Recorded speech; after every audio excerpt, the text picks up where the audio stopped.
Welcome to Stanford Innovation Week 2020. I am here with David Noble, the director of the Werth Institute. I am the head of Entrepreneurial Transformation at the Werth Institute, and I am also a graduate student at the University of Pennsylvania studying entrepreneurial education. How are you? Good, how are you? Not too bad. So this is a lot of fun getting to be at Stanford Innovation Week this year. I was actually one of the original founders of this, or first in sponsors, however you want to think about it. And so I'm excited to be able to talk about the future of education and technology with you today. Great. So Tara, can you talk a little bit about what you do at the Werth Institute? Yeah, so at the Werth Institute, I am working with the team to explore how to create experiences for students where they're able to explore their interests and their passions, give them stimuli where they're figuring out what types of majors they might be interested in, or different types of skill sets that they're interested in, and then really being able to help them grow skill sets to be able to pursue opportunities with organizations, companies, be able to pursue different self-led opportunities in a wide variety of our labs, or be able to even work with startup teams. Outstanding. So as the director of the Werth Institute, I've spent the last 3 or 4 years trying to find what the future of education is. And for those of you joining us today and you're asking yourself, well, what is the Werth Institute? It is an institute at the University of Connecticut that is dedicated to bringing entrepreneurial opportunities and education to all 31,000 of our students. And so we've built out what I think is a world-class team around education, networking, and supporting student startups. One of the biggest pieces that people think we do that we're really not, one of the biggest mistakes that people make is that they think we're about starting companies at the Werth Institute. And realistically, that's a good outcome, but it's not where all of our mission is. And so we're really hyper-focusing in on bringing the entrepreneurial mindset and tool set, which includes a lot of different skills around technology and design, to all of those students. And so today we're going to spend a couple minutes diving into sort of where we're going, how we're thinking about the future now that COVID has landed and upended a lot of the world, and then the role technology is going to play in starting to figure out those processes. So, I think when I hear the word COVID, that means distance. And, I know you want to talk about this a little bit, but what is distance in reality for entrepreneurial education here at UConn? Yeah, so I think that there's been a lot of barriers and things to navigate with COVID, but I think that for the entrepreneurial education landscape, it's created a lot of opportunities in the sense that we can kind of pause and recreate the way that we think about entrepreneurial education.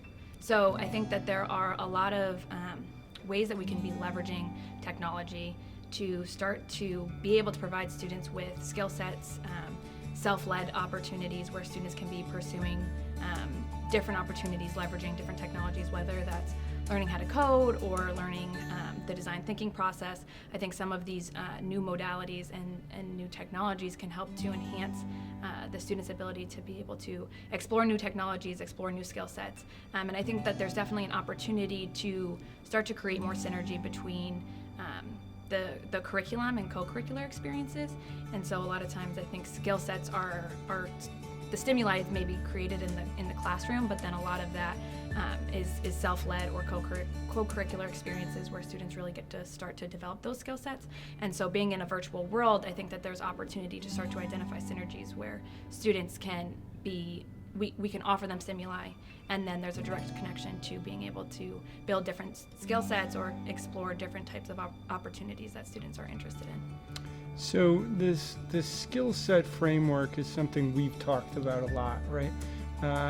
you and I. And so it's going to be a bit confusing maybe to the viewers of this particular session, but I think it's absolutely critical to talent development over time, right? So why does involving skill sets within our educational curriculum, why is it so important? Because I think about it as like this was coming before COVID, right? And now it's just my attention, it's sucking my attention away from more traditional things. So why do you think this is important? So I think that students who are entering the workforce now are going to embark on career paths that are far more diverse than they've ever been. And so students are going to have to pivot and change careers or adapt to different pandemics or the technology revolution or the way the technology engages with their work and their lives. And so I think it's really important to be creating stimuli for students to identify what skill sets they're interested in, as well as create opportunities for students to build foundational skill sets so that they can adapt and they can evolve, and they can be able to adapt when they need to build certain technology skill sets, or when they need to change the way that they're doing things, or when they need to be innovative about certain processes that they're fulfilling in their work or their school lives. And so I think that there's definitely opportunities to be able to create that stimuli for students to find what they're interested in, and then to follow up so there's continuity in the student experience with how we're exposing them to opportunities, and then being able to create further opportunities for them to continue to develop. And I also think that a space that's missing is once students have a skill set that's developed, they need to be able to test and to try new things and to fail. And I think that's not always the experience for all students. So being able to create some sort of sandbox or testing ground where students can be exploring with labs, or even with companies doing company projects with the idea that this is the first time that students will be testing out these skill sets. And so there's room for error, and actually failure is encouraged so that students can learn from their mistakes and get better at the skills that they're growing. So some of the things that I heard you really starting to discuss, especially in the beginning portion of that, was adaptation and evolution to the unknown realities there, and having those skill sets and comfort with ambiguity, right? Those are the four things that I really pulled out of that. And I start to think about a lot of the historical context around populations getting left behind and being excluded from the technology revolution.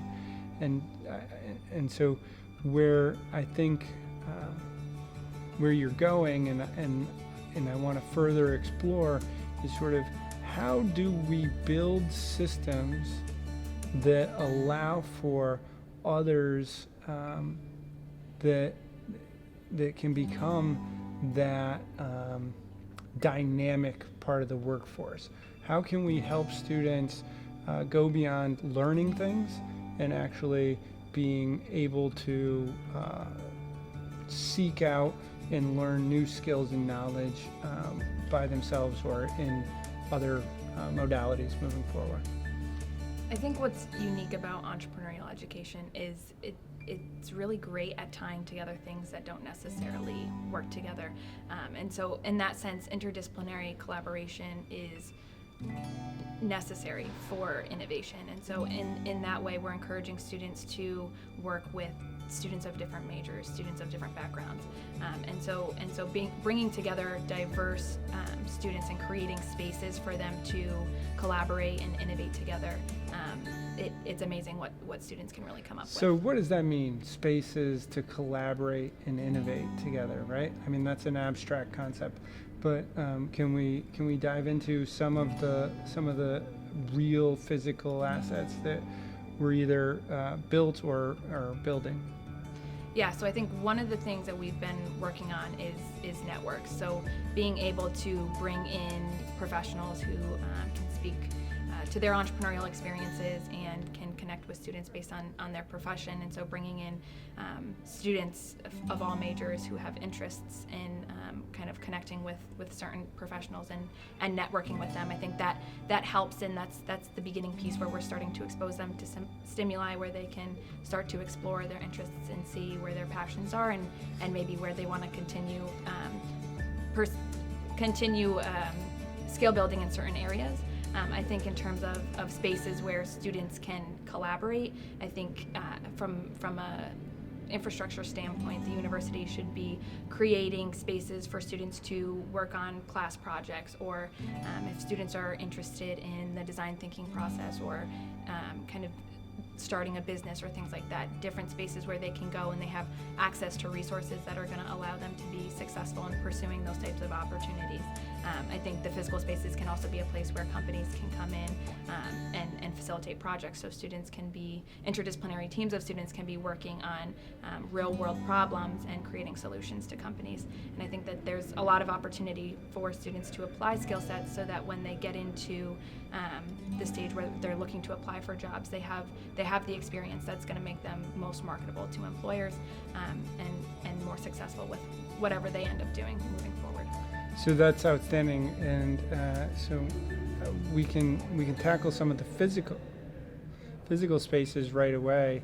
We're here at Stanford UConn campus, right? UConn Stanford. We're right in front of the Synchrony Lab, which is those employers actually coming in and bringing their employees and co-locating within a college environment. I think that that's a relatively unique and definitely innovative opportunity. The employer has contributed to scholarship funds. They employ interns to work with these students, and they view it as a talent pipeline, right? And so when you think about that, it's a phenomenal snapshot of your framework, the skills, passion to work and starting to demonstrate that return on investment for your tuition dollars. But what do we do when we take places and we think it's empty, right? What do we do? And so I think that, I start to think about places in a much bigger way. I'm starting to think about digital places, and the student's bedroom becomes my classroom. Does it end at 4 years when they graduate, right? I'm starting to think about time and place differently. And I wanted to give you a chance to talk about how your framework could work together with technology to change those definitions. Yeah, so I think that there's definitely a lot of new opportunities as we're living in the distance learning era, and I think that it's not going to go away. And if we go back to in-person, there's going to be new opportunities for the way that we think about in-person or synchronous versus asynchronous learning. And so I think that there is opportunity to further explore and leverage technologies to be creating more valuable virtual experiences for students. So the small coffee chats that we facilitate, or leveraging virtual reality to be able to immerse students into a virtual classroom. I think that has a lot of potential that we might not have ever explored prior to COVID.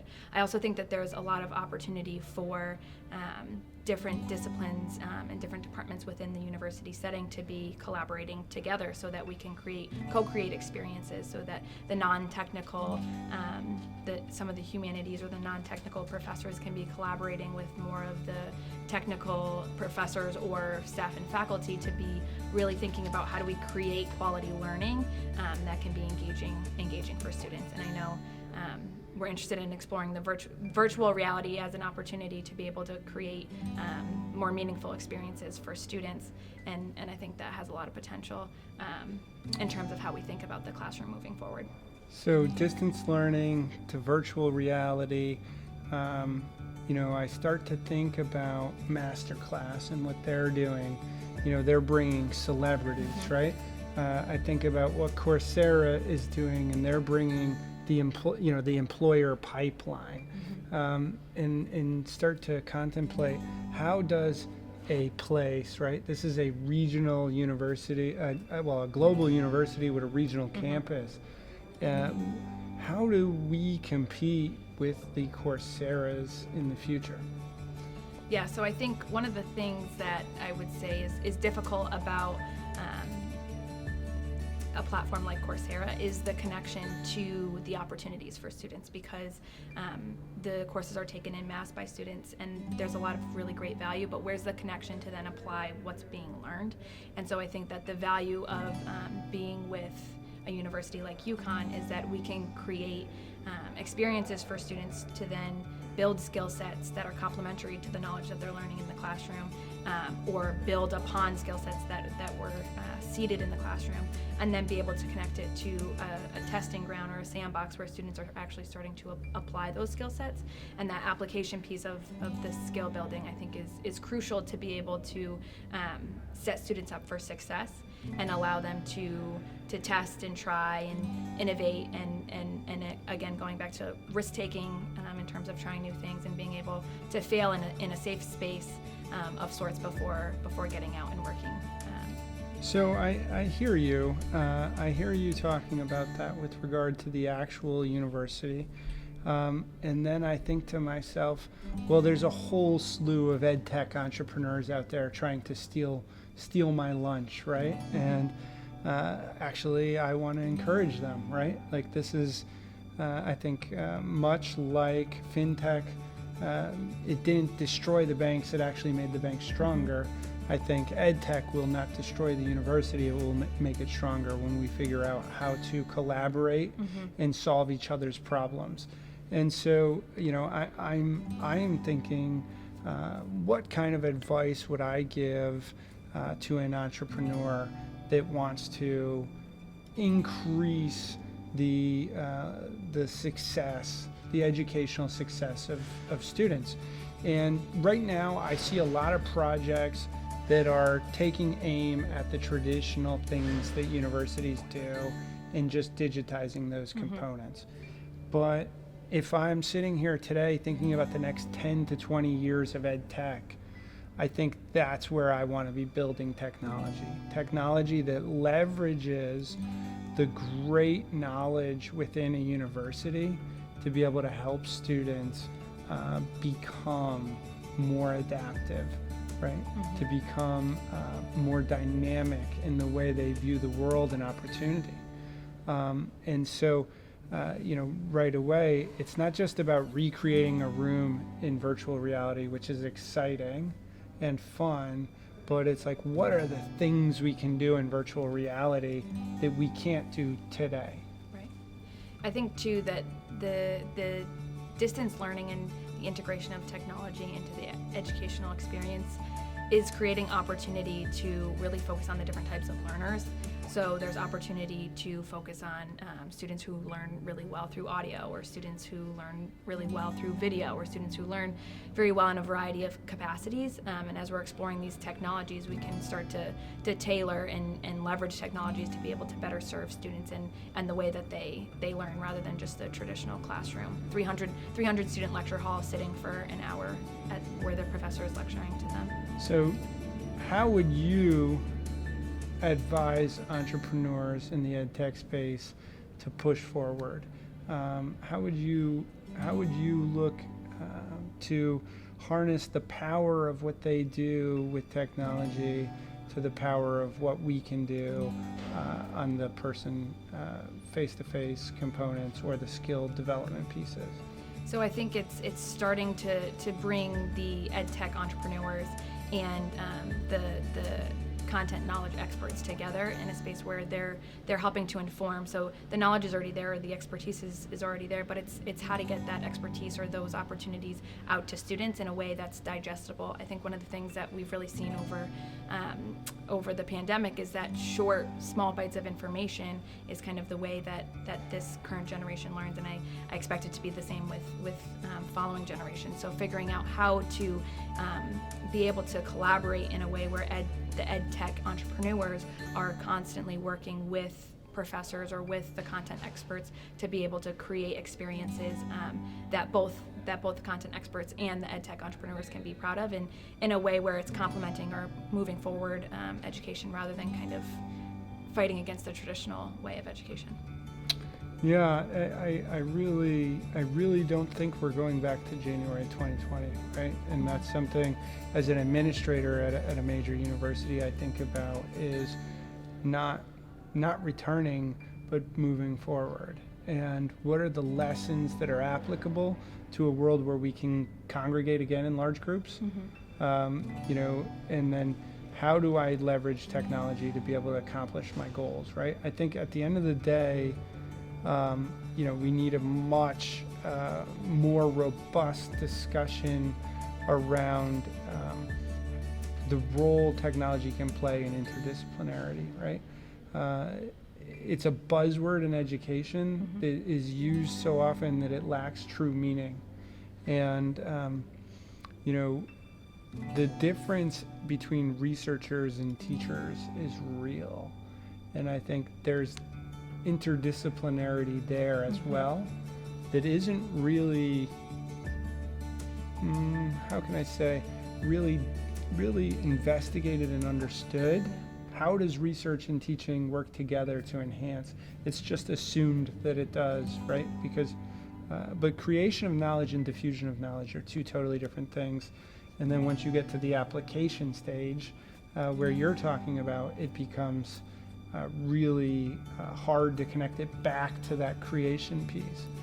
So are there any problems that you see in the education space that really needs attention in the short or midterm future, like to tackle?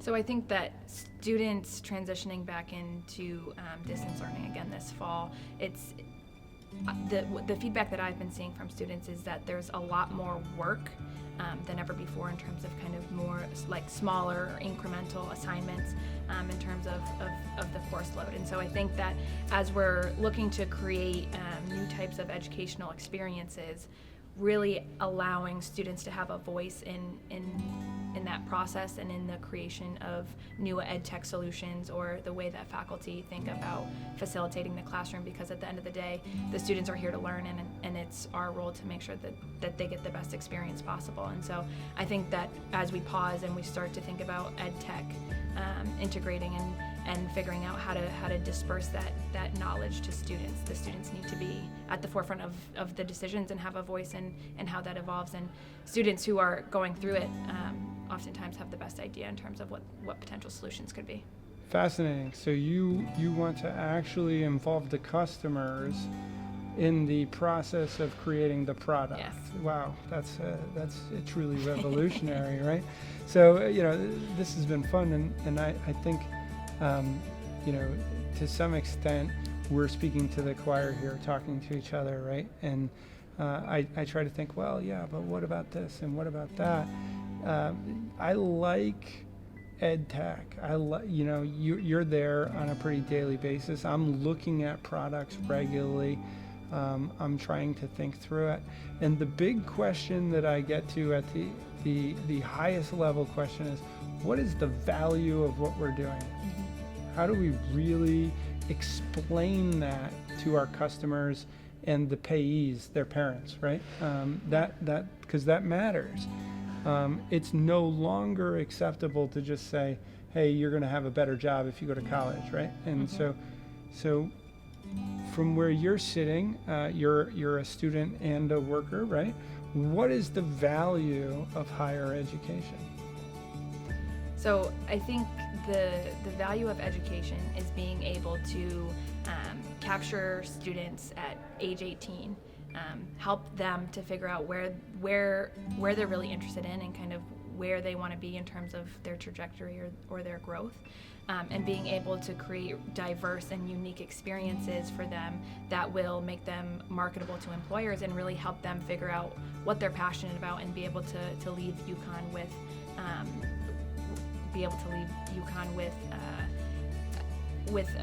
pride for their university, a willingness to give back, and a career path that they feel like proud of and fulfilled. So I'm going to push back. What's the value? What is the value proposition, right? We spend a lot of time in entrepreneurship classes hammering into that. So what is that? So I would say that the value of higher education, I would say the value of a college education is being able to grow a diverse skill set and create a network for yourself and be able to graduate with the skill set to be able to grow networks beyond, and to be adaptable and to be able to thrive post graduation in whatever career path that the student chooses to pursue. See, that's much more in line, I think, with my thinking on that second rehash that we start to get into the specificity of it. And if you say, well, I hear the easy way to say it, I think, is the value of higher ed is to learn how to learn, right? And like that's just too abstract for me in my understanding of how entrepreneurship works, right? Like we should be able to tell people what value they get when they spend money, and they spend a lot of money with us. So I think immediately there's four things, right? It's sort of that base level of knowledge and experience in an environment where you can fail, right? I think our grade inflation issues have gotten so weird, but you can fail. That doesn't mean you're a bad person, right, if you don't execute on this. And so you have this chance to fail. Then I think you get that network, right? The people around you. And I don't think universities are really investing yet into network development. It happens naturally at small private schools, but that network development is something that can be a competitive advantage for universities going into the future. And then skill development also, right? It's like, why would you miss the opportunity? And I have this argument with colleagues a lot. Like, why wouldn't we add skill development to what we're doing? I understand it's not the core base education, but we can build it in other ways. And then I definitely think those connections to employers would be important. So those four items, I really think convey the value of what we do. And I think the future of ed tech is to build into those streams and work with universities to be able to find a way to deliver on that. Even if the ed tech is pointed at a K through 12, right? Like at the end of the day, the K through 12 is to develop them along a pathway. So really, where do you need to be and what do you need to be thinking about if you're going to commit to entrepreneurial education? Because I don't think it's about starting a business. That's how we started the conversation with that, and now let's finish it with that, right? And it's sort of, where do the students need to be involved in an entrepreneurial education? Yeah, so I think that entrepreneurship can be somewhat daunting or unrelatable to the average student if they're not exposed to certain entrepreneurial stimuli even in high school. And so I think it's important to show the skill sets that you can develop with entrepreneurial education in a way that's relatable to all students. So being able to adapt, being able to spot trends, being able to take risks, having the confidence to know what you want, and the autonomy to be able to pursue your interests and a career path that you want is something that's unique and not often taught in a high school. And then oftentimes we get students who are at the undergraduate level who are maybe interested or want to dip their toe, but it's a skill set that would benefit students at any age, and I think it's earlier to foster when a student is younger. So being able to tap into that creativity and that willingness to take risks when students are younger can have immense potential for the students that we get who are interested in entrepreneurship down the pipeline. Yeah, every class I start, the first day is the mythology of entrepreneurship, right? And I think if we could start to form this framework around skill development, thriving in ambiguity, like thinking about these things such that students don't come in believing they have to be Mark Zuckerberg to be a part of our educational process, right? And that they will derive all sorts of benefits, too numerous to mention here. I think that would be a big improvement, and I see ed tech playing a major role in that in the next 5 to 10 years. So, thanks for inviting me to share this time with you and to talk about entrepreneurship education and the potential that it has for the future of education. So I think, in conclusion, this is going to be a big topic that comes back up. Thank you to Stanford Innovation Week for hosting this conversation. If you want to reach out and contact either one of us, you can find us at entrepreneurship.uconn.edu. And I'm David Noble, the director of the Werth Institute. Thank you.